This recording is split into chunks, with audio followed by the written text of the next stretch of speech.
Praise the Lord. இன்றைக்கான வசனம், துன்மார்க்கருடைய தொந்தரவு அங்கே ஓய்ந்திருக்கிறது. பெலனற்று விடாய்த்துப் போனவர்கள் அங்கே இளைப்பாறுகிறார்கள். அப்படின்னு இங்க யோபு சொல்றாரு.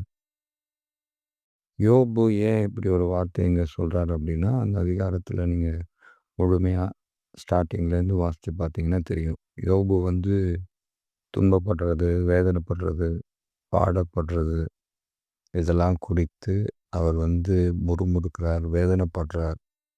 அவருடைய அந்த பிறந்த நாளையே அவர் சபிக்கிறார். அப்படி சொல்லிக்கொண்டு வரும்போது தான் இங்க யோபு வந்து இப்படி ஒரு வார்த்தைய சொல்றார். யோபுவ பொறுத்தளவு நமக்கு என்ன தெரியும்? உத்தமன், சன்மார்க்கன், நீதிமான் அப்படிதான் நமக்கு தெரியும். ஆனா யோபுவும் பாவம் செய்திருக்கிறார். ஆனா ஆண்டவர் ஏன் இத கணக்குல எடுத்துக்கலன்றது ஆண்டவருக்கு தான் தெரியும். இப்படி கணக்குல எடுத்திருந்தா இப்ப நம்மளே இருக்க முடியாது. அதுபோல ஆண்டவர் வந்து அவர் பார்வையில அத பெரிதா கருதியிருக்க மாட்டார். மனிதனுடைய பலவீனம், மாம்ச பலவீனம் அப்படின்னு எடுத்து வந்திருக்கலாம். அது நமக்கு தெரியல. நம்ம அதுக்குள்ள போகல. பட் யோபு இங்க என்ன சொல்றாரு? அவருக்கு வந்த துன்பத்த, பாட, உபத்திரவத்த, அவமானம், நிந்தைய பார்த்துட்டு, நான் வாழ்றத விட சாகுறதே மேல். நான் ஏன் பிறந்தேன்? என் பிறந்த நாளை நான் சபிக்கிறேன். நான் உயிரோட வாழ்றத விட சாகுறது மேல். நான் செத்தா என்ன பண்ணுவேன்? நான் சந்தோஷமா இருப்பேன், இளைப்பாறிட்டுருப்பேன். அங்க எனக்கு எந்த துன்மார்க்கருடைய தொந்தரவும் இருக்காது. எந்த தீமையும் என்னை அணுகாது அப்படின்னு சொல்லி யோபு நினைக்கிறார். இது சரியா? இதுதான் வேதம் சொல்லுதா? அப்படின்னா இல்ல. இந்த வசனத்தை ஏன் ஆண்டவர் இங்க எழுதி தந்திருக்கிறார்னா, இந்த மாதிரி ஒரு எண்ணம் நமக்கு இருக்கக்கூடாது. அது யோபுவானாலுமே அது தவறு தான். அப்போ யோபு சொல்ற விஷயம் என்ன? நான் மரித்து போயிட்டேன்னா? எப்படி நான் நல்லா சந்தோஷமா வாழ்ந்துட்டு இருக்கும்போது, நல்லா பாடுகளோட இருக்கும்போது, எந்த ஒரு சூழ்நிலையா இருந்தாலும் சரி, மரித்து போயிட்டா இளைப்பாறிடலாமா? அங்க தொந்தரவு இருக்காதா? அப்படின்னா, அது அர்த்தம் இல்ல. அப்படின்னு எடுத்துக்கொள்ளவும் முடியாது.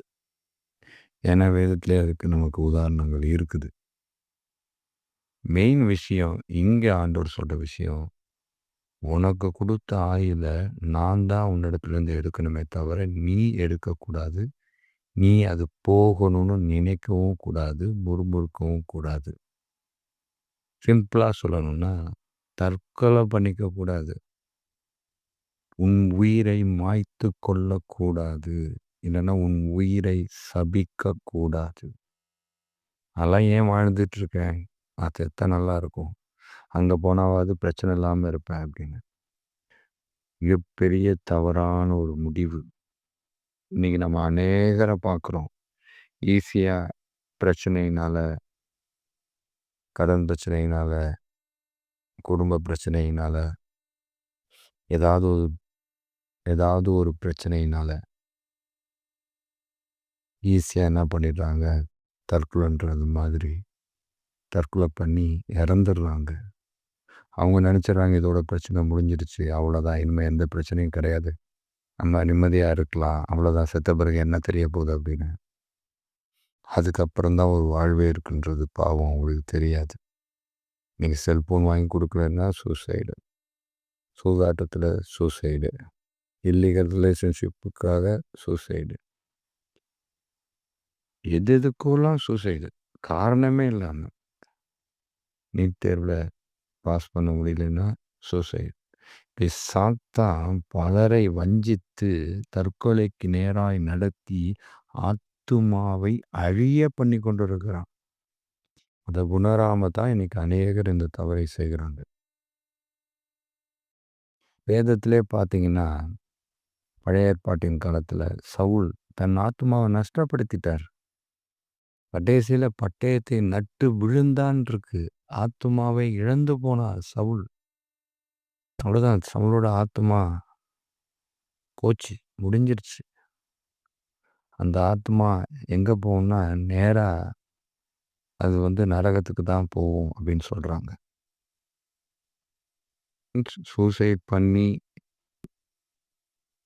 அவங்க தன்னுடைய வாழ்க்கையை முடிக்கிறவங்களுக்கு அவங்களுக்கு எந்த ஒரு ஜட்ஜ்மெண்ட்டுமே இல்லை. அவங்க டைரெக்டாக எங்கே தான் போகணும்? ஹெல்லுக்கு தான் போகணும் அப்படின்னு சொல்கிறாங்க. அதே போல தான் யூதாசும் நான்கு கொண்டு செத்தான்னு இருக்கு. யூதாசும் தன் வாழ்க்கையை முடித்து கொண்டான், ஆத்மாவை அழித்து கொண்டான். அதுபோல் ஒரு நாளும் நாம் இருக்கக்கூடாது. நமக்கு வர உபத்திரவங்களை, பாடுகளை பார்த்து, நிந்தைகளை பார்த்து, பிரச்சனைகளை பார்த்து, போராட்டங்களை பார்த்து ஒரு நாளும் இப்படிப்பட்ட தவறான முடிவை நாம் எடுக்கக்கூடாது. அதற்காகத்தான் ஆண்டவர் இந்த வசனத்தை இங்கே சொல்லி தருகிறார். யோபு சொல்லியிருக்கிறாரே, யோபுக்கு தெரியாததா? யோபு எவ்வளோ ஒரு ஞானி, ஆண்டவருடைய பிள்ளை அப்படின்னு. யோபு ஞானி தான், ஆண்டவருடைய பிள்ளை தான், நீதிமான் தான், உத்தமன் தான், சன்மார்க்கன் தான், எல்லாம் ஓகே தான். ஆனால் யோபு ஒரு மனுஷன், மாம்ச மனுஷன், பலவீனமான மனுஷன். அந்த பலவீனத்தில் தான் யோபு இங்கே இதை சொல்கிறார். யோபுக்கே இப்படி உட்பட்ட பலவீனமும் மாம்ச பலவீனமும் இருந்துச்சு அப்படின்னா இப்போ நம்மெல்லாம் ஏமாத்துறோம். அதனால நம்ம வாழ்க்கையில் நடக்கக்கூடிய காரியங்களை பார்த்து நாம் சோர்ந்து போய் நாம் வாழ்கிறதோட சாகிறதே மேல். செத்துட்டா ஒரு பிரச்சனையும் இருக்காது, எந்த துன்பமும் நம்மளை நெருங்காது, எந்த அயோக்கியனும் நம்ம நெருங்க மாட்டான், எந்த கடன்காரனும் நம்மளை நெருங்க மாட்டான், யாரும் நம்மளை தொந்தரவு பண்ண மாட்டாங்க, நம்ம நிம்மதியாக இருக்கலாம். செத்ததுக்கப்புறம் என்ன தெரிய போகுதுன்னு நினச்சிருந்து நான் வாழ்க்கையை முடிச்சுக்கலான்னு இருந்தால் கூட இப்போ விழிச்சுக்குங்க. தவறான முடிவுக்குள்ளே போகிறீங்க. அப்படி செய்தீங்கன்னா உங்கள் ஆத்மாவை அழிக்கிறீங்க. இன்னொன்று, உங்களுக்கு நேராக எந்த ஒரு நியாய தீர்ப்பும் இல்லாமல் நேராக நீங்கள் நரகத்துக்கு தான் போவீங்க. நரகத்துக்கு போய் அங்கே சந்தோஷமாலாம் இருக்க முடியாது. நித்தம் வேதனை தான். மிக கொடூரமாக இருக்கும். அது நீங்கள் யூகிக்கவே முடியாத பாடு, உபத்திரவமாக இருக்கும். தயவு செய்து வர பிரச்சனைகளை, போராட்டங்களை பார்த்து இப்படி ஒரு தவறான முடிவுக்குள்ளே, தவறான சிந்தைக்குள்ளே போகாதீங்க. அப்படி ஒன்றுமே கிடையாது. தவறான காரியம் இது. வேதம் அதை தான் சுட்டி காமிக்குது, அழுத்தமாய் சொல்லுகிறது அதுதான். யோபு சொன்னாலும் சரி, யார் சொன்னாலும் சரி, எவர் சொன்னாலும் சரி, உண்மை இதுதான். மரித்த பிறகு ஒன்றும் தெரியாது, எதுவும் தெரியாது அப்படின்னு நினைக்கிறது மிகப்பெரிய தவறு. மரித்ததுக்கு பிறகு ஒரு வாழ்வு இருக்கு.